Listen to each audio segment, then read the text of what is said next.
السلام عليكم ورحمة الله وبركاته. أهلا بكم في قناة كروشيه يوتيوب مع سهام البنهاوي.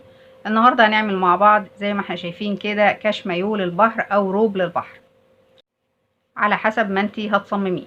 ممكن تشتغلي قطعتين، قطعة أمامية وقطعة خلفية زي البلوزة ويبقى كاش مايو، وممكن نشتغله زي ما احنا هنعمله في الفيديو النهاردة قطعتين، قطعة أمامية وخلفية تبقى قطعة واحدة. هنعمل قطعتين، قطعة للجهة اليمين وقطعة للجهة الشمال. وطبعا هنشتغل مع بعض الحزام اللي قدامنا ده. واللي اول مره تشوف اعمالي ما تنسيش تدوسي على الزر الاحمر اللي تحت الفيديو وتدوسي على الجرس عشان يوصلك كل جديد، ونتابع مع بعض الخطوات والادوات. هنشتغل مع بعض بخيط كوتون جولد معاه ابره رقم 4. المقاس اللي احنا هنعمله في الفيديو مقاس لارج واكس لارج، ووضحت ازاي نعمله لمقاس ميديوم سمول وميديوم ومقاس 2 اكس و3 اكس. الغرزة بتاعتنا زي ما احنا شايفين هي من مضاعفات العدد 5. عندي هنا وحدتين، الوحدتين ب10 غرز. ادي 1 2 3 4 5 6 7 8 9 10، وعندي عمود في نهاية الشغل وعمود في بداية الشغل. فاحنا دلوقتي هنشتغل سلاسل من مضاعفات العدد 5. 1 2 3 4 5، 1 2 3 4 5. هشتغل 55 غرزة عمود بلفة. انا كده عملت 55 عمود. ده كده لمقاس لارج واكس لارج. مقاس سمول وميديوم هنعمل 45 عمود. مقاس 2 اكس و3 اكس هنعمل 65 عمود. فاحنا بنعد الغرز بتاعتنا. يبقى احنا كده عملنا 55 عمود. هنرتفع 1 2 3 بمثابة عمود، ونشتغل عمود فوق كل غرزة. هنشتغل 3 سطور عمود. احنا كده اشتغلنا سطرين، هنشتغل كمان السطر التالت. انا كده اشتغلت 3 سطور عمود فوق كل عمود. هرتفع 1 2 3 والف الشغل، واشتغل التاني عمود، العمود التالت. بعد كده هسيب غرزة التانية، وفي التالتة هشتغل 4 عواميد. 1 2 3 4. بعد كده 1 2 3 في نفس المكان عمود، واكرر. هسيب غرزة التانية التالتة الرابعة، وفي الخامسة هشتغل 4 عواميد. 1 2 3 4، وارتفع 1 2 3 في نفس المكان عمود. سيب غرزة التانية التالتة الرابعة، وفي الخامسة 4 عواميد. عمود التاني التالت الرابع. بعد كده 1 2 3 3 سلاسل وفي نفس المكان عمود، واكرر لنهاية السطر.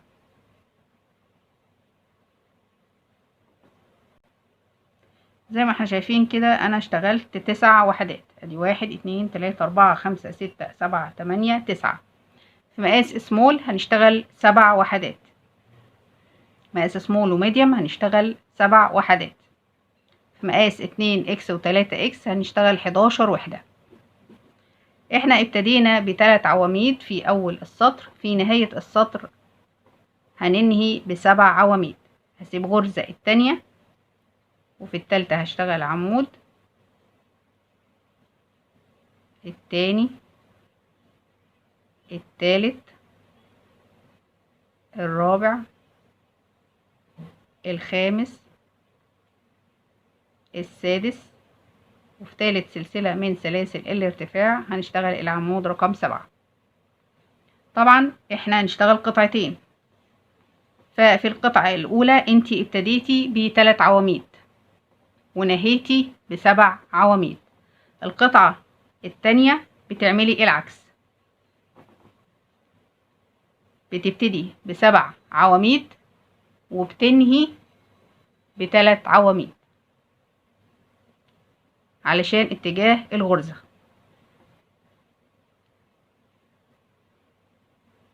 هنرتفع 1 2 3 ونلف الشغل ونشتغل عمود فوق كل عمود من ال7 عواميد كده. 3 4 5 6 7. عندي هنا في ال3 سلاسل زي ما احنا شايفين هنشتغل 4 عواميد. 1 2 3 4. بعد كده 1 2 3 في نفس المكان عمود، ونروح على الفراغ التاني 3 سلاسل زي ما احنا شايفين كده هنشتغل فيه 4 عواميد. 1 2 3 4. نرتفع 1 2 3 في نفس المكان عمود، ونكرر في كل فراغ هنشتغل نفس الخطوات.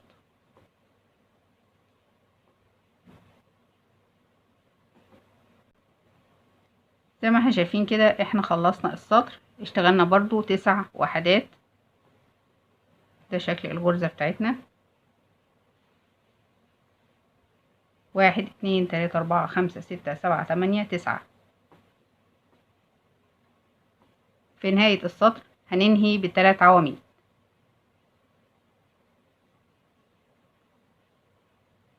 التاني التالت، هنرتفع 1 2 3 ونلف الشغل ونشتغل عمود فوق كل عمود كده. البداية 3 عواميد. بعد كده عندي هنا في الفراغ هنشتغل 4 عواميد. 1 2 3 4. ونرتفع 1 2 3 3 سلاسل وفي نفس المكان عمود، ونكرر في كل فراغ هنشتغل نفس الخطوات في كل فراغ.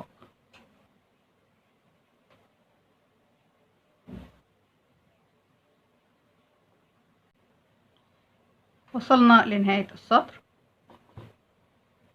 هنشتغل في الفراغ 4 عواميد. 1 2 3 4. بعد كده 1 2 3 3 سلاسل وفي نفس المكان عمود، وهننهي ب7 عواميد. 1 2 3 4 5 6 7. ونكرر لحد ما بتوصلي للطول المناسب. زي ما احنا شايفين كده انتي بتعملي قطعتين زي بعض تمام. الجزء ده اللي بيبقى في الظهر والجزء ده اللي بيبقى في الامام.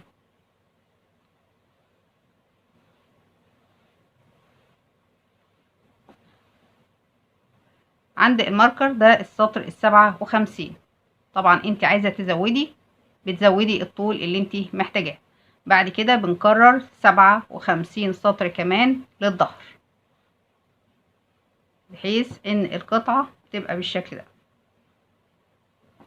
تبقى ماسكة الظهر وماسكة الامام، بتبقى بالشكل ده.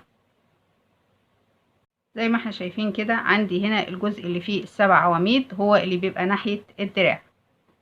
يبقى الدراع هيبقى طالع من المكان ده، بتحددي مكان لفتحة الدراعات.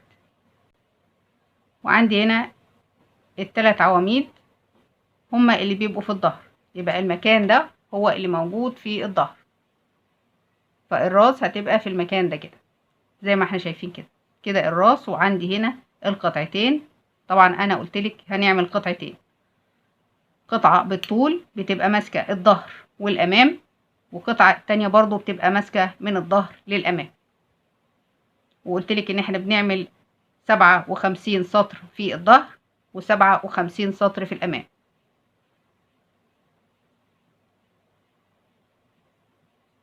طبعا الطول في ايديكي، مش هنتقيد بال57 سطر. انت عايزه تقللي عن كده او تزودي عن كده، طبعا ده بيرجع لك. وده بيبقى شكل الموديل بتاعنا من الامام في الواجهه.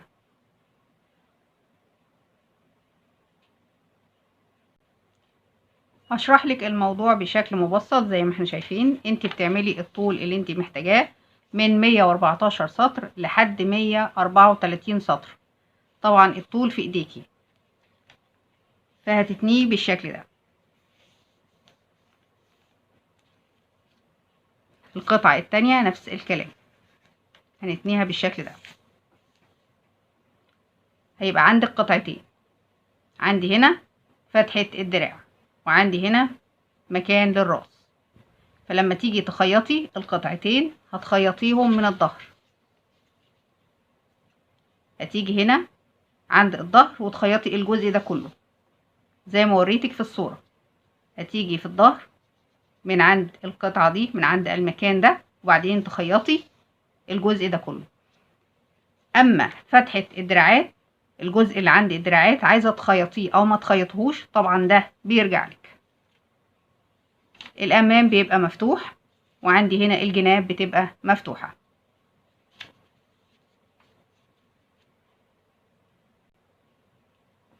بعد ما بنوصل للمقاس المناسب او الطول المناسب، دلوقتي هنقفل مع بعض زي ما بدأنا.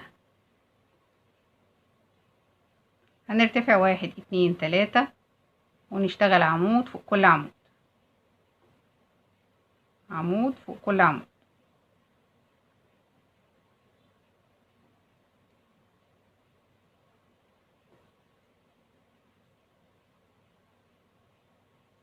بعد كده سلسلتين، وعندي هنا في السلاسل هاخد حشو 1 2 3 4، 4 سلاسل، وفي السلاسل هاخد حشو 1 2 3 4، وفي السلاسل هاخد حشو 1 2 3 4، والسلاسل هاخد حشو.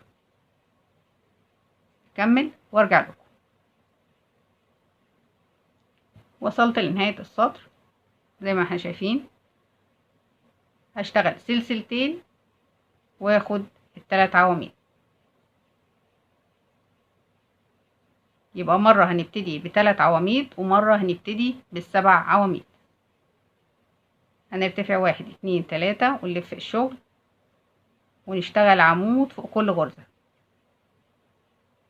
عمود فوق كل غرزة.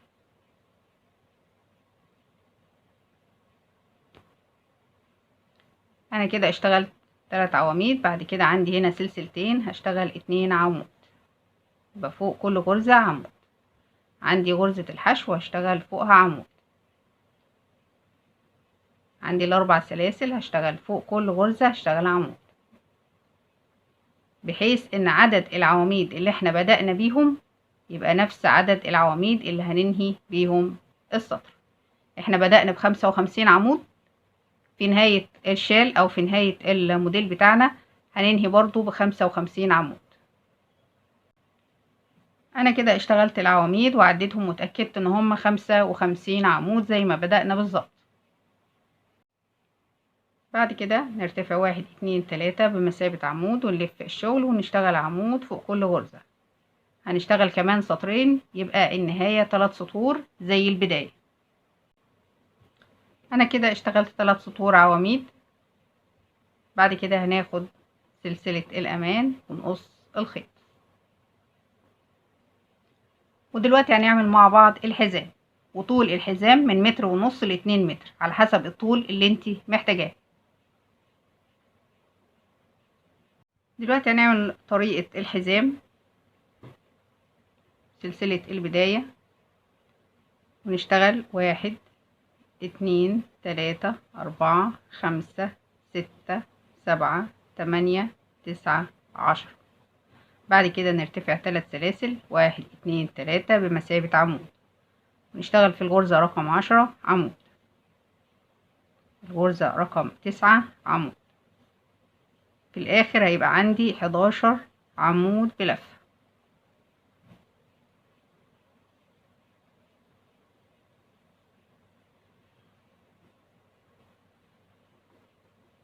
انا كده عندي 11 عمود بلفة. هرتفع 1 2 3 بمثابة عمود، واشتغل عمود فوق كل غرزة. عمود التاني، التالت، الرابع، الخامس، السادس، السابع، الثامن، التاسع، العاشر، والحداشر هيبقى في السلسلة رقم 3 من سلاسل الارتفاع بالشكل ده. واكرر اشتغل برضو عمود فوق كل عمود. انا كده اشتغلت 3 ادوار عمود فوق كل عمود. بعد كده هرتفع 1 2 3 3 سلاسل بمثابة عمود، واشتغل العمود التاني، العمود التالت. بعد كده اسيب غرزة التانية، وفي التالتة هشتغل عمود التاني، التالت، الرابع. بعد كده 1 2 3 3 سلاسل وفي نفس المكان عمود.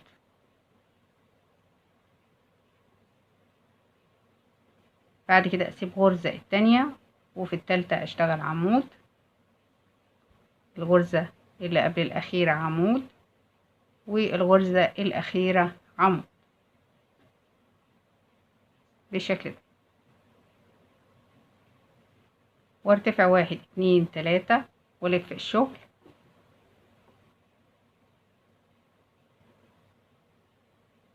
واشتغل العمود التاني، العمود التالت. بعد كده في السلاسل هشتغل 4 عواميد، 1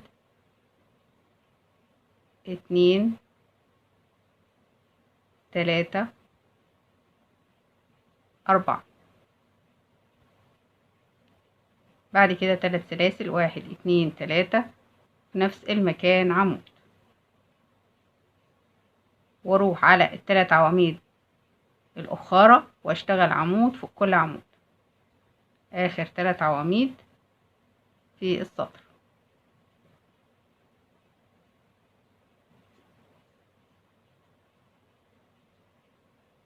وارتفع 1 2 3 واكرر.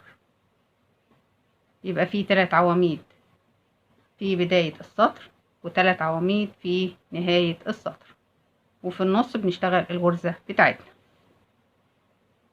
هاجي هنا في السلاسل واشتغل 4 عواميد، 1 2 3 4، وارتفع 1 2 3 في نفس المكان عمود، واخر السطر 3 عواميد، 1 2، وفي تالت سلسلة بشتغل اخر عمود، واكرر لحد ما توصلي للطول اللي انت محتاجاه للحزام. زي ما احنا شايفين كده بتشتغلي من 1.5 متر ل2 متر على حسب الطول اللي انت عايزاه. ده شكل الحزام بتاعك.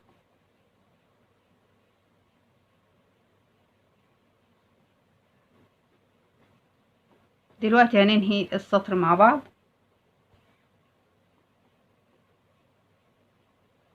بنرتفع 3 سلاسل، بعد كده نشتغل عمود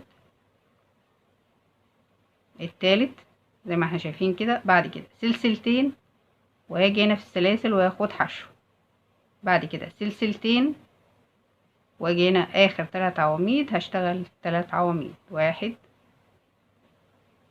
2 3، وارتفع 1 2 3 والف الشغل واشتغل عمود فوق كل عمود كده 3 عواميد. بعد كده السلسلتين هشتغل 2 عمود، وفوق غرزة الحشو هشتغل عمود، وعندي هنا في السلسلتين 2 عمود، وعندي هنا 3 عواميد في نهاية السطر. يبقى المجموع 11 غرزة زي ما بدأنا بالظبط.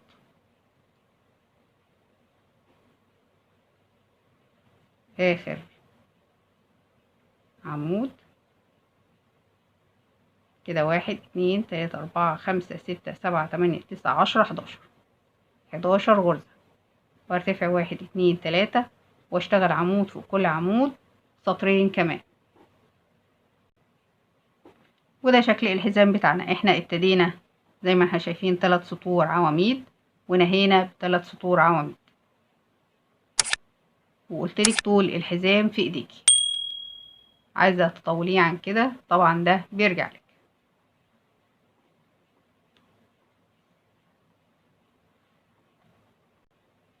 بعد كده بتاخدي سلسلة الأمان وتنضفي الخيوط.